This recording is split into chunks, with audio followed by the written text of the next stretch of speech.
Open pit mining makes economic sense when gold lies scattered in the sand. But when rich veins of gold run into the earth itself, miners take another, even more extreme approach to reach it.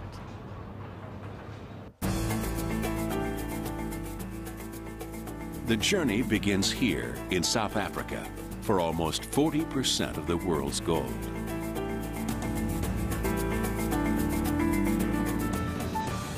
From the mine tailings or man-made mountains that rise above the plains, to the numerous place names that reflect the precious metal's role, the land and history are rich with gold. But extracting this bounty comes at a steep price. Kopanang mine never sleeps. For workers on the morning shift, the sun has barely risen before they make their way to the mine. They are greeted by steel barriers and barbed wire. And just as the day begins, they plunge into darkness once again.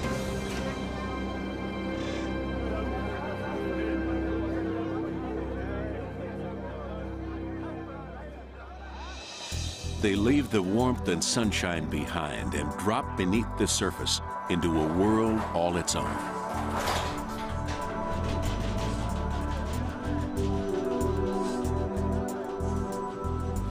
In the mine, workers speak their own unique language.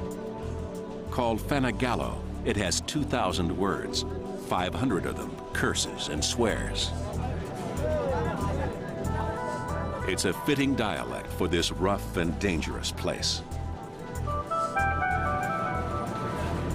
4,000 people a day drop 2 miles to the bottom on a ride that takes over 10 minutes. And it's just the beginning. With over 250 miles of shafts, Kopanang is a small city tunneled from solid rock. It contains machine shops, infirmaries, and even its own railroad.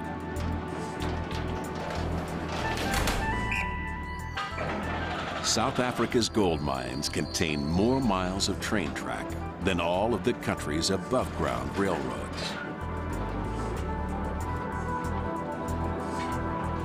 Around the clock, trains shuttle miners to work sites as far away as 3.5 miles. Assistant manager Frick Fourie spends most of his waking hours in the mine. From the shaft to the working phase is a distance of 2 kilometers that you need to travel to get there. There are some of the working places currently that is running 6 kilometers away from the shaft barrel that we're exploring and open up new ground currently.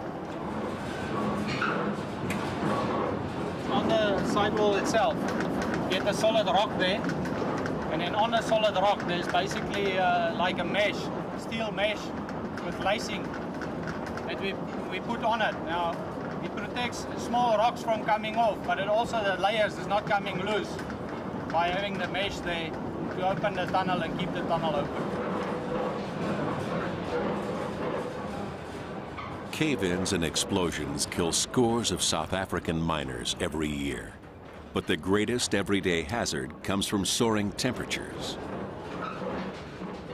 The rock down here radiates heat stored from when the Earth's crust formed, and temperatures can reach 140 degrees Fahrenheit.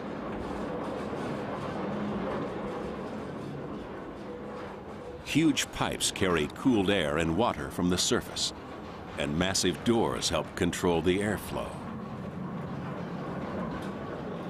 30% of the company's operating expenses go to ventilation and cooling.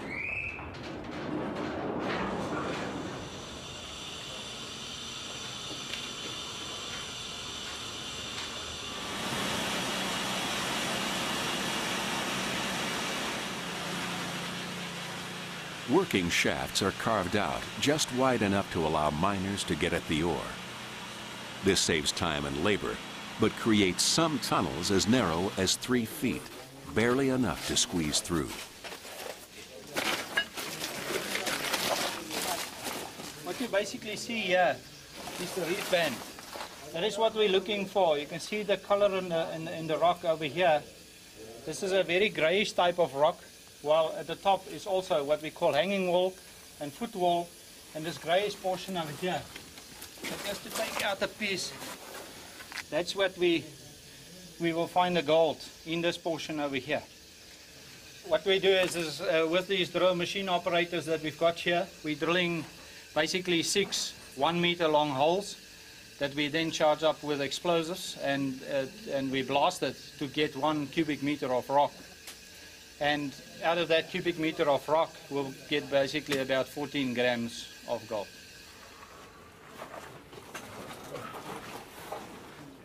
As tiny specks mixed in with other minerals, the gold is invisible to the naked eye.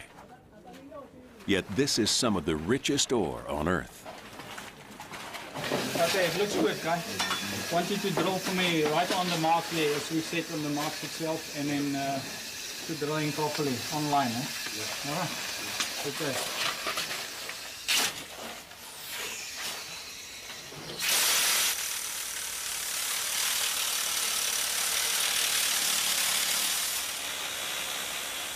Water pumped from the surface cools and lubricates the drill bit, but little can dampen its roar.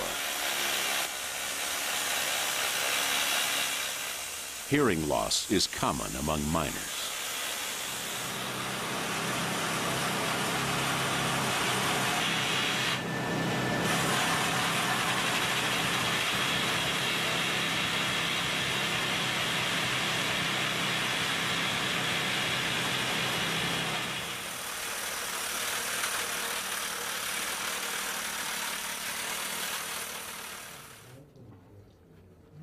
Four pounds of plastic explosives are packed into each hole. And then the miners retreat to a safe distance.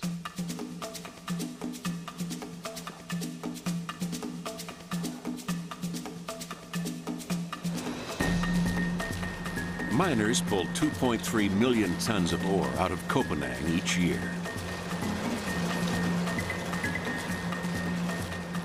It takes nearly 5 tons of ore to produce just 1 ounce of gold.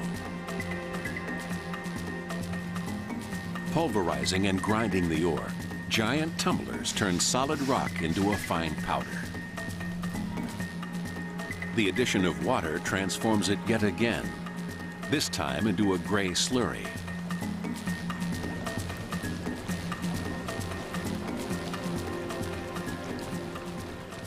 What looks like a muddy river is in fact a rich stream laden with gold.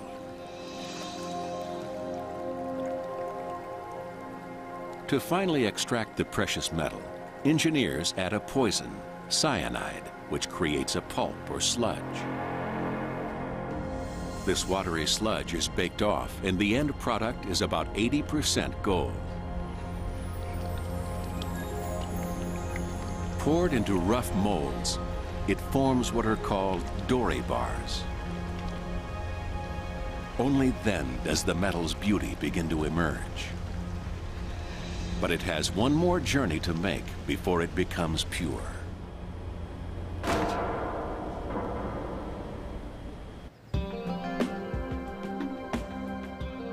Johannesburg, South Africa. Fueled by gold, no city has ever grown faster.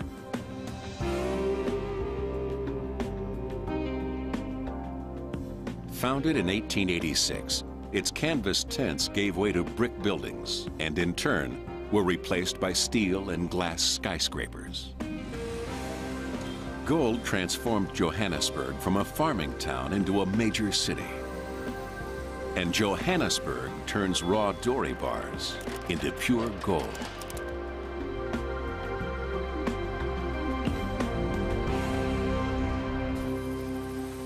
The precious metal arrives by helicopter at the Rand refinery. Under tight security, workers unload the dory bars. Here, the bars enter the final stages of the refining process. Almost 1/3 of the world's gold passes through the Rand refinery. We're doing about 400 tons a year, just over 2 tons a day. of gold that we are refining every day. So that's about at least $20 million worth of gold that we do every single day. Furnaces heat the gold to almost 2,000 degrees Fahrenheit, melting the metal and burning off impurities. Chlorine gas is infused into the liquid gold. It creates toxic vapors, but also binds to the remaining impurities, which then rise to the top of the molten soup.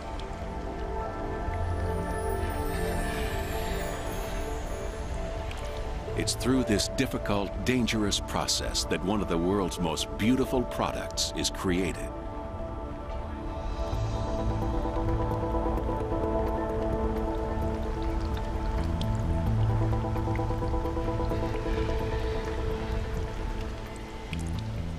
Workers pour the gold like liquid fire into crucibles, which weigh over 40 pounds when filled. The gold almost seems alive, pulsing and glowing as if the fire has awakened its soul. A finishing flame ensures a bright, even surface. As it cools, it retains a warm, honeyed appearance.